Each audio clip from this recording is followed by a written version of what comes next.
So, ladies and gentlemen, welcome to our regular Monday seminar. It's a pleasure for me to introduce Maria Saumell, our today's speaker, and she will tell us something about minimum color spanning circle. Thank you very much. Thank you for the invitation. This is I joined work with three of members of my team, Acharyya, Jallu, and Keikha, and also Löffler, who works at Utrecht University. This is some small work, but something I would like to present just to give you an idea on type of problem that I work on. Let's start with motivation. The topic of the problem is facility. So this would be inside this family of facility location problems, which would be some kind of family of problems in computational geometry or even in kind of optimization. So the idea is facility location is we already have some facilities which are represented as locations in the plane or in the space. And then we want to find the suitable location of another facility or point, so suitable in terms of the locations of the previous one. Most basic problem to give an idea is, imagine, so here our facilities are just people. So we have some a set of friends in a city, and their position is modeled by these points. And then they want to find a suitable position to meet, for example, for dinner. What would be a suitable position? We would like, one possible way to define the suitable position is I would like to find point in the plane. Let's assume that there is restaurant in every possible position in the city. So I would like to find a point in the plane so that when I look at the person who will have to travel more to reach there will travel as little as possible. This would be a most basic instance of facility location problem. And we can rephrase it as, I want to find the minimum enclosing circle, or this. So I want to find a disk of smallest radius that contains all of these points, because then the center of this disk will be the one that satisfies this property, that the maximum distance to one of these people will be as little as possible.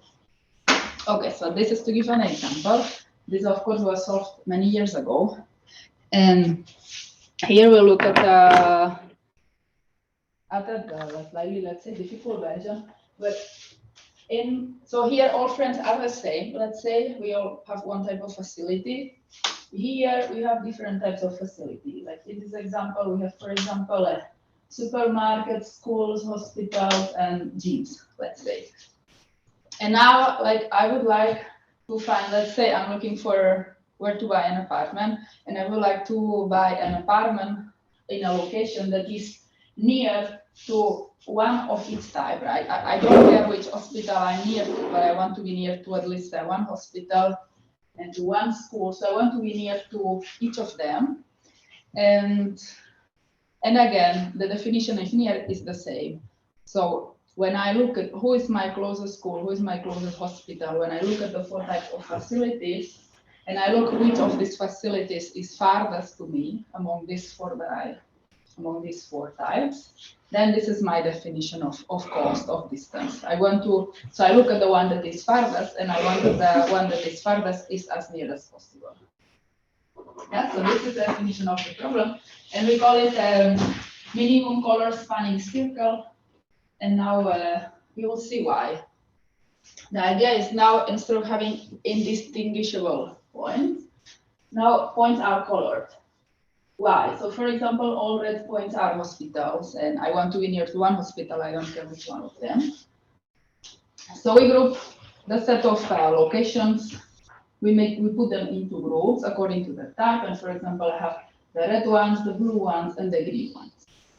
Okay, and again, the goal is I want to find a point in the plane such that I imagine like this is my location, and I start growing a disk or a circle around it until I have hit exactly one facility of each type.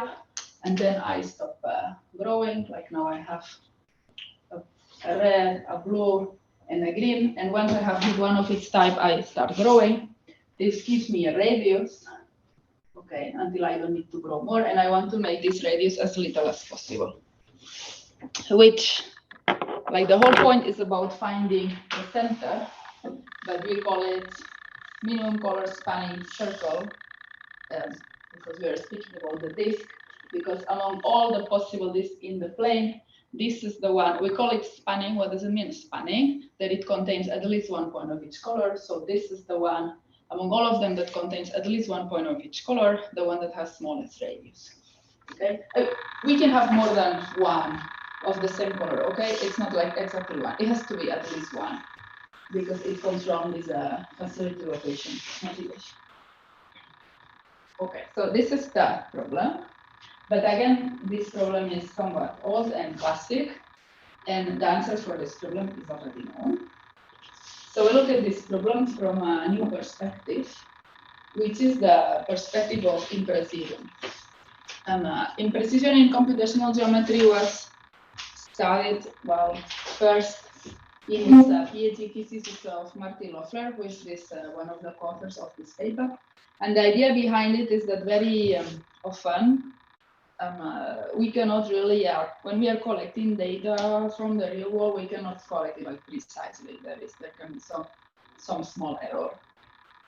So how to deal with this idea that I want to know the location of this point, but maybe I cannot know it, precisely. Maybe I will have some small error there.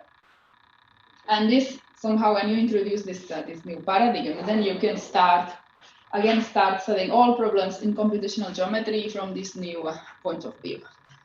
Like, for example, we know a convex hull problem, hopefully. So convex hull problem is when I have a set of points in the plane. I want to compute the minimum polygon that contains all of them, which will be this. This is the convex hull of this set of points. This is, I think, studied in 82.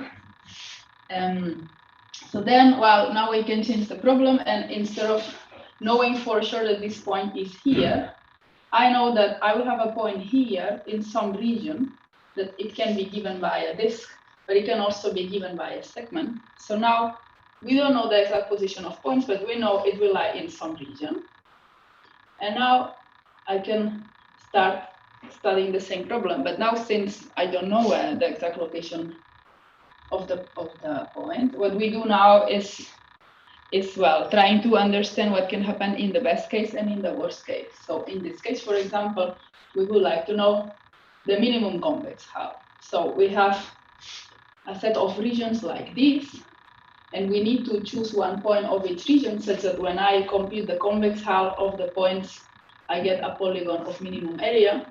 But I also want to know, in the worst case, instead of choosing the point here, maybe I put it precisely here. I also want to know, in the worst case, in the worst possible scenario, of the position of the points, which is the convex hull as big as I can get.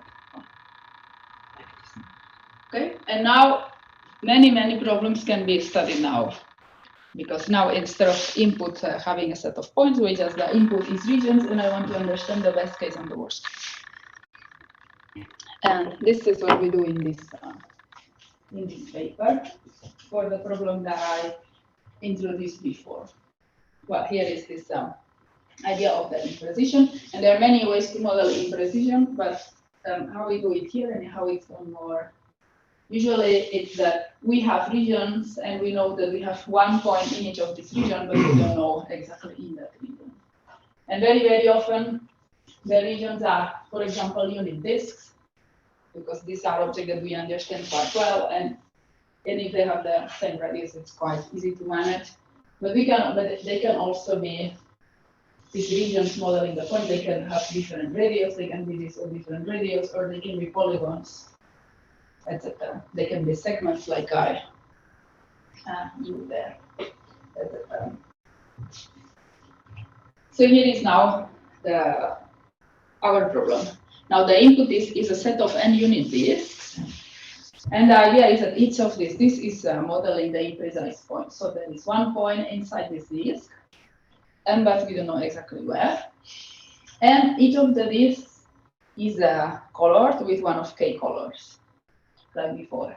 Now, what happens? And every time that we choose for each disk one point of this color inside this disk, we get a concrete set of points, and we can solve this minimum color spanning circle problem because we already have the instance of points. So every assignment, we call it assignment or realization when we choose one point from each disk. Each assignment gives a minimum color spanning circle. We want to understand again best case and worst case. So we want to know what is the assignment, such that then when we compute minimum color spanning circle, it will be as little as possible. That will be like best case. And we also want to know what is the assignment that gives large as possible. Okay. So yeah, this is important. If later you forget the problem, please let me know, because otherwise, otherwise the rest of the talk doesn't make sense. So here is some example.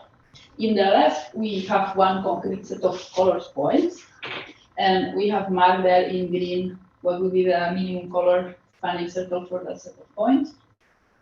And in the right now, we have what would be the proper instances for our version. Instead of points, we have unit disks, and we want to choose one point in every disk with the goal of minimizing or maximizing. Here, for example, in the middle one, we are trying to minimize minimum color spanning circle. So this is some particular assignment we choose, and we have this green minimum color spanning circle.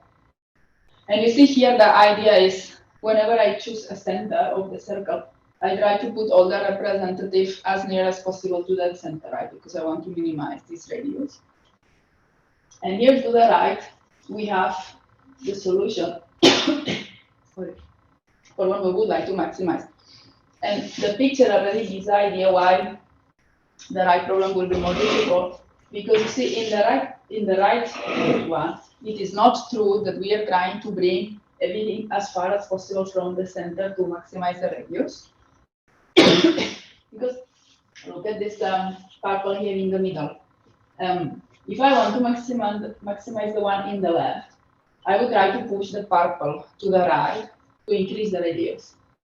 But if I push the purple to the right, then I get another color spanning circle to the right. This one to the right shrinks, right? Because if I move the purple there, the one to the right shrinks and the one to the left increases. So since I'm looking at the minimum one, I don't have the freedom to choose any color spanning circle. I have to look the minimum one, take the minimum one. Since I'm taking the minimum one, I have to take the one to the right.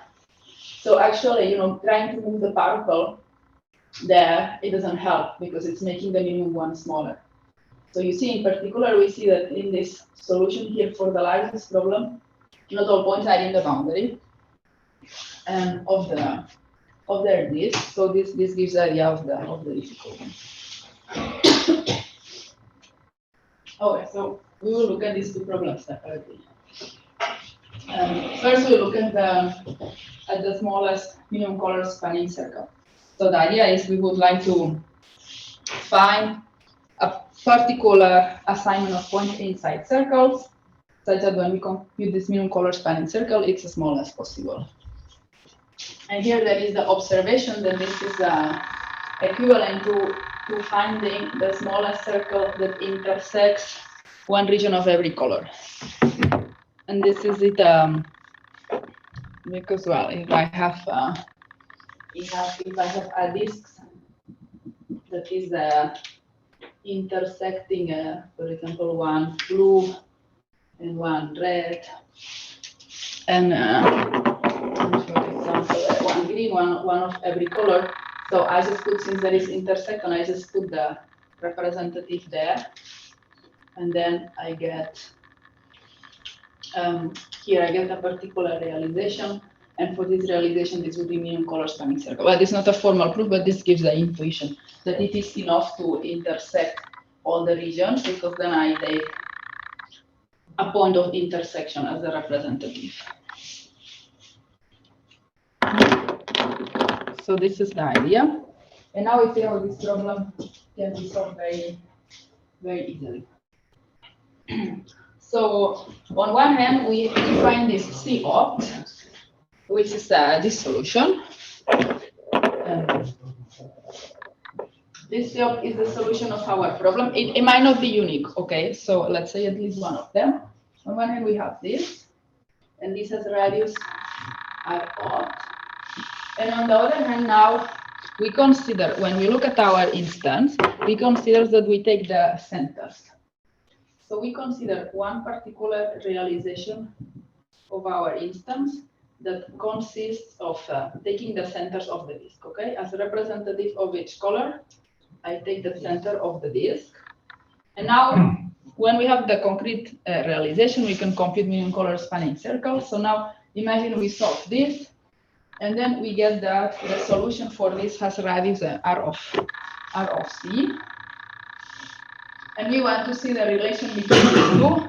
So we have very good property that if this one is big enough, if the solution for the center has radius big enough, so at least 1/2, we have one relation between the object we are looking for and the solutions for the center, which is very easy to compute. And it's given by this equation. So basically, the optimal is just taking the solution for the centers and subtracting 1/2. And why is that? Again, this is not a formal proof, but the intuition is this in dot here is the solution for the centers. So this circle contains at least one point of each color, and it's a minimum one when we consider the centers.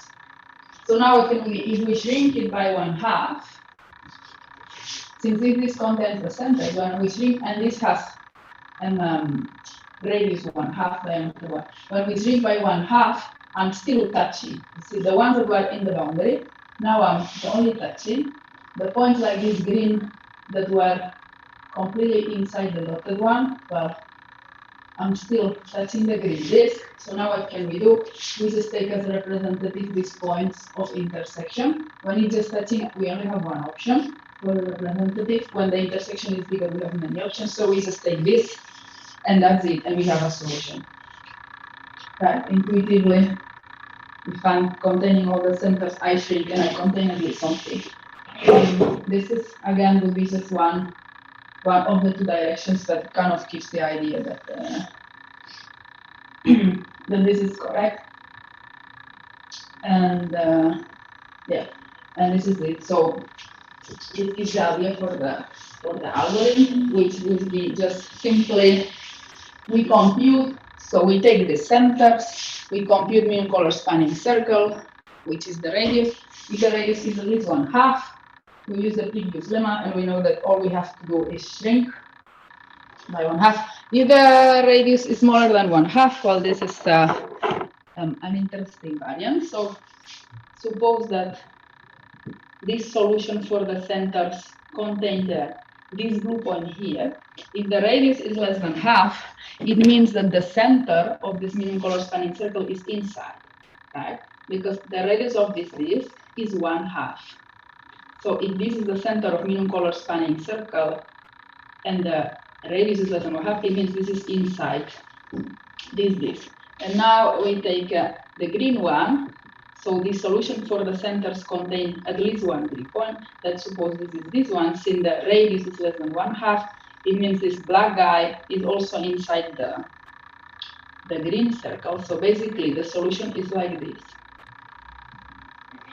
Okay, so now what do we find? We find that this black point is inside the blue one. It's also inside the green one. It's also inside the red one, because of the fact that the radius is small enough. So we actually find that there is a set of at least k disks, one of each of different color, with a common intersection. So when there is this common intersection for everyone, I just put all the representative there.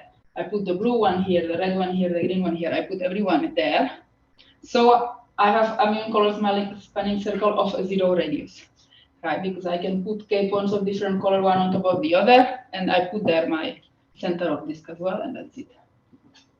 So this is why in this case, the solution is just a circle of radius 0, because I have k points of different color one on top of the other. Okay, so now you see the only non-trivial step we had to do here is compute this minimum color spanning circle of the set of centers, and this was known because this is an instance of the usual problem when we know the location of the point, and this can be done in nk log n time by some upper envelope of functions that maybe I will not explain. Okay, so this is the first part, and this is very easy.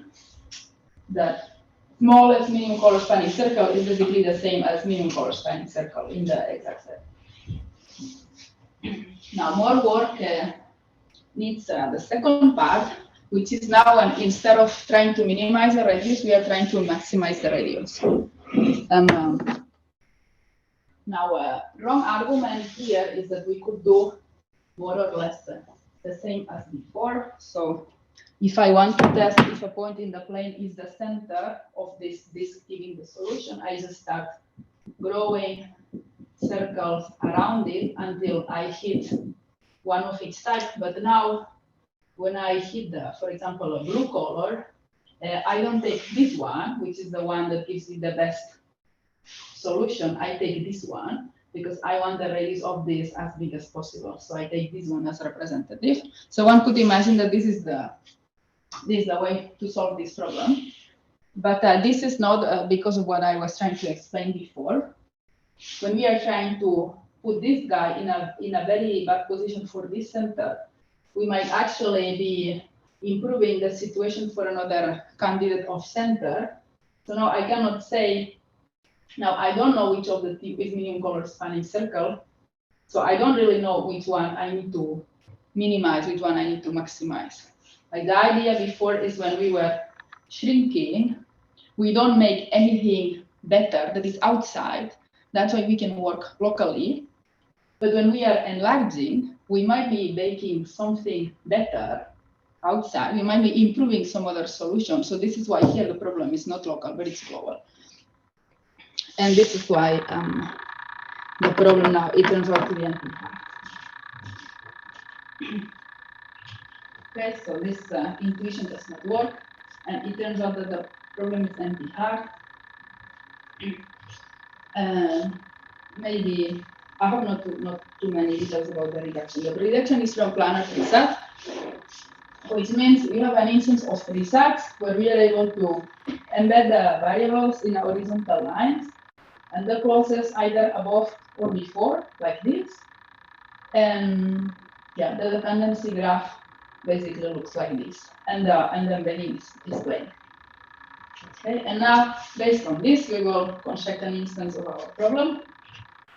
We will see the variables by hexagons and clauses by triangles, and we will be done instance of our problem. And the property will be that as follows. It will be like the 3-sat is satisfiable if and only if the diameter, even only if the diameter of the largest minimum color spanning circle is exactly 9.8, which is some constant that we call P. Okay, so for example, something that we have here all the time. So the reduction actually only works with 2 colors. So it proves that the problem is hard already for 2 colors. So here we have very often one blue, one red. They have diameter 1, and they are so that the distance between these centers is this 9.5. So we have this along the sides of this hexagon, and the idea is if I pick this representative for the blue one, then we are forced to take this one for the red one, because when we only have 2 colors, that the diameter of this minimum color spanning circle is this is equivalent to saying that every pair of red blue is at distance at least this. Okay, because we only need to worry about two colors. So basically the distance between the two representatives gives us the diameter of the minimum color spanning circle, yeah? When I only have 2 points, what is the minimum color spanning circle? This one. Okay, it has as a diameter the distance between the 2 points. So this is the property. The whole goal is to see if we are able to find a realization where every red-blue pair is a distance at least 9/8 or not. And this should depend on whether the formula is satisfiable or not. So for example, this is a variable gadget. So if it's not satisfiable, then it is less than 9? Yes. Okay. Yes. And then, so this variable gadget is using this what we call stacks. So stacks are a trio like this of circles, blue, red, blue, or red, blue, red. And the circles are put in a way that there is only 2 ways to ensure this red-blue distance at least 9/8, which is either I put the red one at the left endpoint and the blue one's there, and the blue ones are fixed, there is no other position, all the others are nearer, or this other one here. I put the red one to the right and the blue at these 2 positions. So this is good because now this is already giving us only 2 options, which would be like the true and the false. And then it propagates nicely.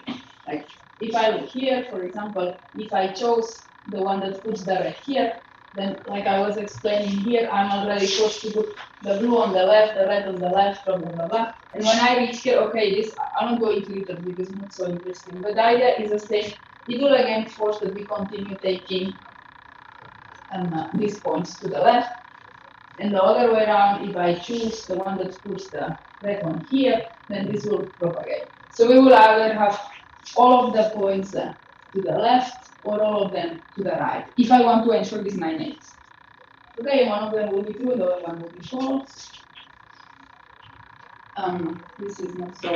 And now the closed gadget idea will be, we'll have 1 blue in the middle and 3 red here. Each of the red is associated to the 3 literals that appear in the clause. And they have 2 relevant positions, the false and the true. The idea will be when the literal is at false, when it's in the variable is false, then I for sure need to put this representative here to keep the 9/8. But if the 3 of them are at false, these distances become too small and I cannot put the blue one at distance 9/8. But if one of them is a true, if for one of them I was able to put it here, then this is already enough to have a little bit of margin to move the blue one a little bit in the direction and have the 9/8. So I need at least one of them to be at true. And this is like, and even only if they're all at false, then it's not possible. And now this is the variable gadget, and this is how we connect it to the closed gadget. Maybe it's more interesting to see here because there is some cases depending if the variable appears in the clause positive or as negative. And then here you can see, for example, this. If the variable appears positive, we imagine that this placements here, everything to the right is the true. So because we put the blue one to the right, we can put this red one in RK down. This is the leftmost figure. So when we go to the previous figure, I can put this one down, then blue one down, then all of them down. And since I can put all of them down, when I reach the clause, I can put that representative at the true position. Whereas in the other case, when the variable is at false, this blue and this top, sorry, the red one at the top RK, I need to put it up because of this blue here, and this forces everything to go up, so this forces the false at the clause. And I think this is it. And now easily one proves that this correspondence and the formula is satisfiable, even only if we can achieve this pair of red-blue distance at least 9/8. So the problem is empty hard, and we tried for some time to find a PTAS, and this is something that it is open. So if one of you have an idea, we'll be very happy. But because what I was telling you before, that it seems that the problem is really global, well, so far we have not been able to find it because we have not been able to prove ATX hardness. So eventually we just, okay, let's look at the constant factor approximation algorithms. And this is what we have at the end, very small. And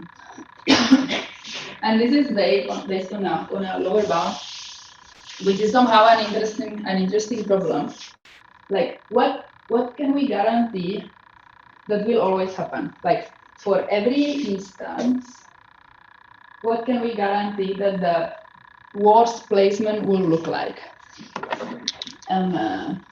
Because for example, if I in this setting of red blue, for example, if I have one red and one blue, one on top of each other, I can always put the blue one on one side and the red on the other side, and now minimum color spanning circle will be again the same circle, and we'll have a radius 1/2.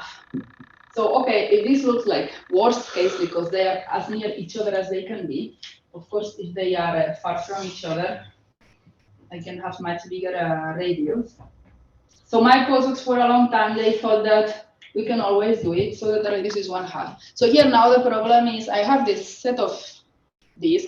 Is it true that I can always find a placement such that the radius will be at least 1/2? And well, they thought yes, I thought no. And eventually it is not true. One can find a counterexample. But what we can prove is at least 1/4. Okay, not 1/2, but so the idea, the statement is like this. For every input, we can find some particular placement such that when we compute this minimum color spanning circle, it will have radius at least 1/4. Okay, it cannot be arbitrarily small. The solution to the L-MCSC problem. And this, actually, that's not proved by us. This was proved by my husband, Hans Vestivari. And it's very nice proof. It's just how we prove this. We put an underlying grid on our instance like this. This is a grid. This has site 1/2, and it was like this grid. Okay, it's alternated blue, red, as you can see here. Now the good property is for every with this 1/2, every unit disk will contain at least one red point of the disk, and at least one of the grid, and at least one blue point. Okay, one of each color of the grid will be inside. So what do we do? Remember, we are trying to find a particular set of representatives. So if my disk is red, this is my representative. If my disk is blue, this is my representative. Okay, I pick the grid point of that color that is inside the grid. So now, how does it look? The set of our representative, it will be a subset of points of the grid. And since this grid satisfies that every pair of red blue is at distance z 1/2, then at least 1/2 if they are consecutive, otherwise bigger. So the minimum color spanning circle will have radius at least 1/4. Sorry, this is the proof for two colors. But it is easy to prove that it's enough to prove it for two colors. Okay, the lower bound, if it holds for two colors, it holds for k.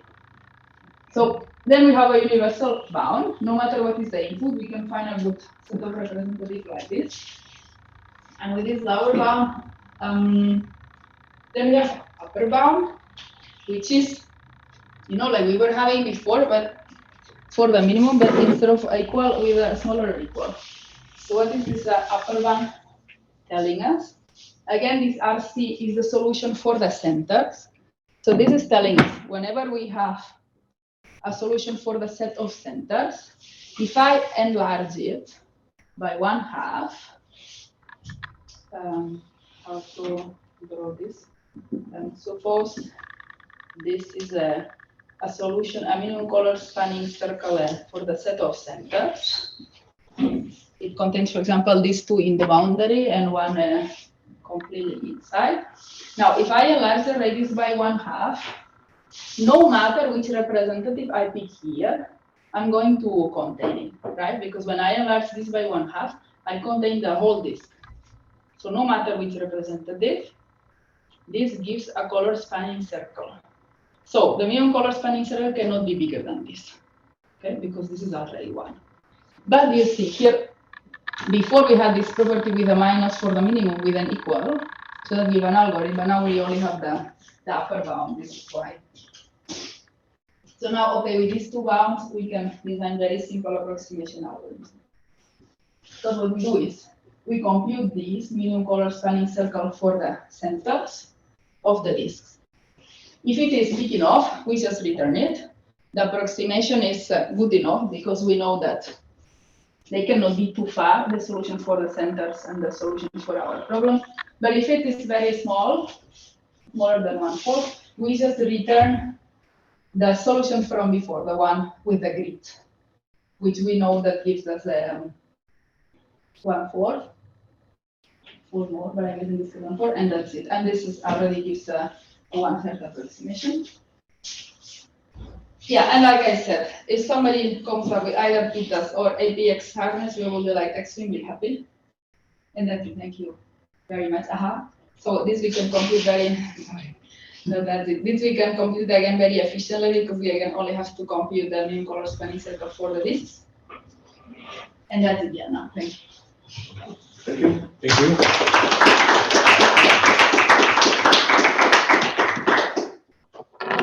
Question, comments? So is anything known if the disks have different radiuses? No. No. Maybe. No, this is the first time that anybody studied this problem, so this is the only. But already the problem of the smallest is going to change because we are not going to be able to guarantee. I think it's going to change.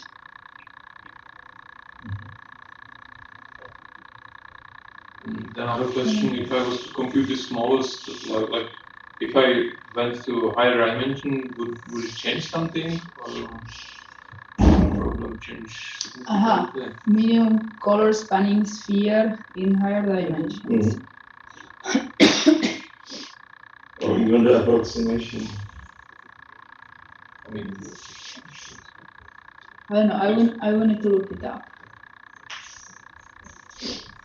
but the basic problem is still easy, isn't it? I would imagine because the basic problem is related to this Voronoi diagram. So I did not explain in the end, but I would imagine.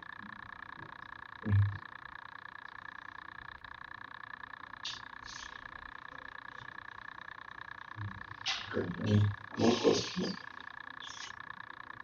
Can I have some more implementation details to the case of the three circles that are intersecting? How much apart are they?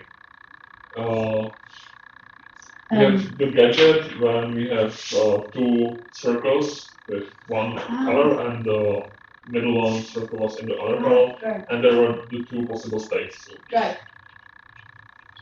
The lengths. No. You. Not this one. The other one.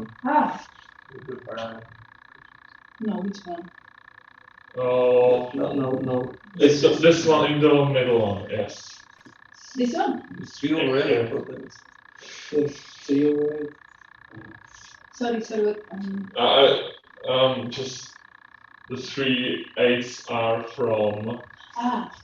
The 3 8s are between the centers. Yeah, the 3 8s are from the center. Okay. Between the centers. Yes. Okay. Yeah, sorry, between the centers, yes.